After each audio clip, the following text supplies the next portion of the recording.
Hello everyone, welcome to trade with Sunny. आइए आज के इस वीडियो में जानने की कोशिश करते हैं कि Nifty monthly chart, weekly chart और डेली चार्ट पर या फिर ये कहें कि टेक्निकल चार्ट पर ये कैसा नज़र आता है।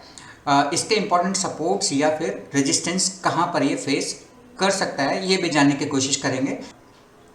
देखिए, ये निफ्टी का पहले मैं मंथली चार्ट दिखाता हूँ आपको। ये निफ्टी का मंथली चार्ट है।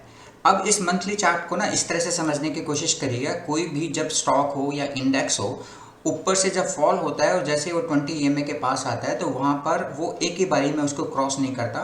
पहले वो नीचे जाता है, फिर सपोर्ट लेकर ऊपर आता है। हो सकता है सपोर्ट लेकर और ऊपर कॉन्स्टेंट वे में चला जाए, नहीं तो अगर इसको टूटना होगा तो नेक्स्ट टाइम में जब इसको 20 EMA को ये तोड़ेगा ना तो वहाँ पर फिर एक अच्छा फॉल देखने को मिलेगा।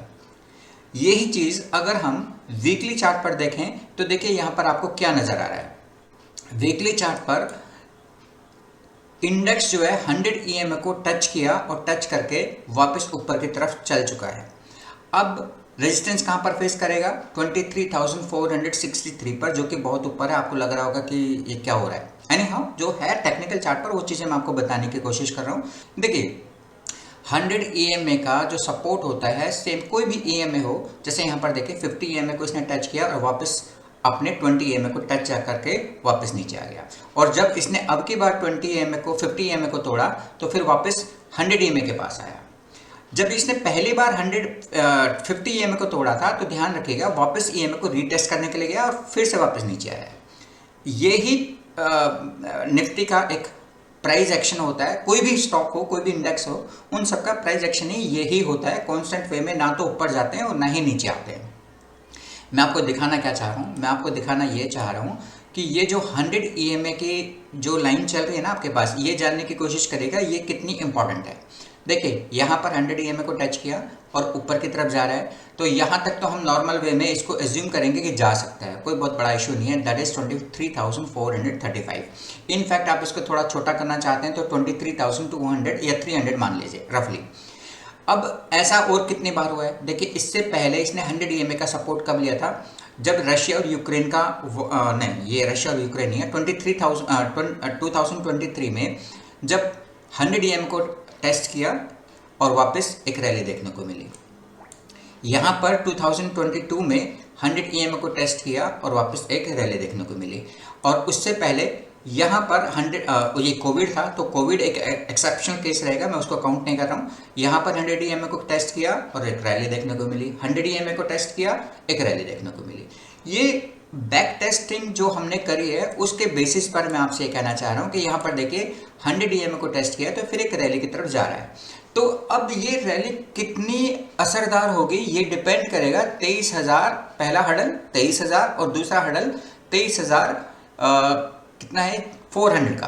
तो जब इन दो लेवल्स के ऊपर ही जाने की कोशिश करेगा ना, असली टेस्टिंग इसकी वहां पर होगी कि ये ऊपर की तरफ जाएगा भी या नहीं जाएगा। एनीहाउ ये वीकली चार्ट है और वीकली चार्ट के जो पैटर्न्स होते हैं वो कभी भी एक दिन में या 2 दिन में नहीं आते, उनको आने में टाइम लगता है।